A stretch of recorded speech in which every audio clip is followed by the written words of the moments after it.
সন্তানদের স্কুলে ভর্তি করাতে স্ত্রীর জন্ম সনদ নিতে এসেছেন মোহাম্মদ জামাল মিয়া। 2 ঘন্টারও বেশি সময় অপেক্ষা করেন শিমুলতলীর কাউন্সিলর অফিসে। অথচ ঘন্টার পর ঘন্টা ফাঁকা চেয়ার, নেই দায়িত্বে থাকা সচিব। কোনো সময় অন্য জায়গায় ব্যস্ততা দেখা যায়, সচিব নাই, সচিব গেছে অন্য জায়গায়। আজকে 2 থেকে 2.5 ঘন্টা ধরে বসে রয়েছি। একটা ওয়ার্ডের মধ্যে এইভাবে যদি আমাদের মতো সাধারণ জনগণের সাথে যদি এরকম হয় তাহলে কীভাবে চলবে বলেন?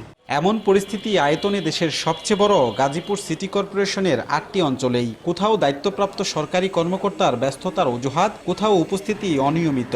5 আগস্টের পর বিশেষ পরিস্থিতিতে দেশের সবকটি সিটি কর্পোরেশনের জনপ্রতিনিধিদের অপসারণ করে অন্তর্বর্তী সরকার। স্থানীয়রা বলছেন, এরপর থেকেই নাগরিক সেবায় ভোগান্তি বাড়ছে মাঠ পর্যায়ে। সরাসরি জনগণের সঙ্গে সম্পৃক্ত জনপ্রতিনিধি না থাকায় জন্ম মৃত্যু নিবন্ধন, সংশোধন, ওয়ারিশান্তি সেবা পেতে ছুটাছুটি করতে হচ্ছে নগরবাসীকে।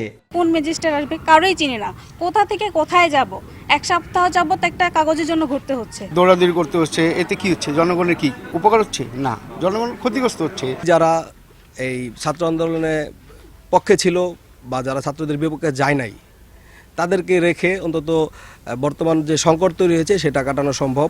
এদিকে অপসারণ হওয়া জনপ্রতিনিধিদের দাবি, তাদের যে সামাজিক দায়বদ্ধতা সেটি প্রশাসনের কর্মকর্তারা সঠিকভাবে পালন করতে না পারায় দুর্ভোগ বাড়ছে। প্রতিটা ঘর যেভাবে আমরা চিনি সেভাবে তো একটা সরকারি কর্মকর্তা চিনে না। শামসুর ছেলের নাম জামাল, এটা আমরা জানি, কিন্তু এটা তারা জানে। তাহলে আপনি কিভাবে লিখবেন সে এখানে স্থানীয় বাসিন্দা? এই কারণে দেখা যেতেছে আপনি 10 দিন ঘুরাইতেছেন। এখন 10 দিন ঘুরতে গেলে সে কাগজ না পেলে তো সে তো অ্যাপ্লাই করতে পারবে না। কাউন্সিলর তার যে কর্মপরিধিটা, সামাজিক যে দায়বদ্ধতা, সেটা কিন্তু প্রশাসনের নাই। এখানে প্রায় 19টা ওয়ার্ডের দায়িত্বে একজন প্রশাসক। 19টা ওয়ার্ড একজন প্রশাসক কিভাবে চালাবে? সিটির নির্বাহী কর্মকর্তা বলছেন, পরিবর্তিত পরিস্থিতিতে একরকম বেসামাল অবস্থায় 3-4 গুণ কাজ করতে হচ্ছে।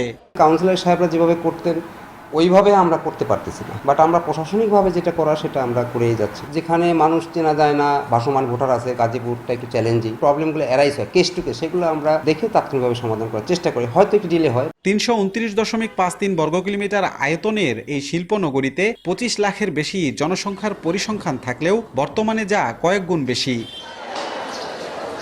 রাজিবুল হাসান, সময় সংবাদ, গাজীপুর।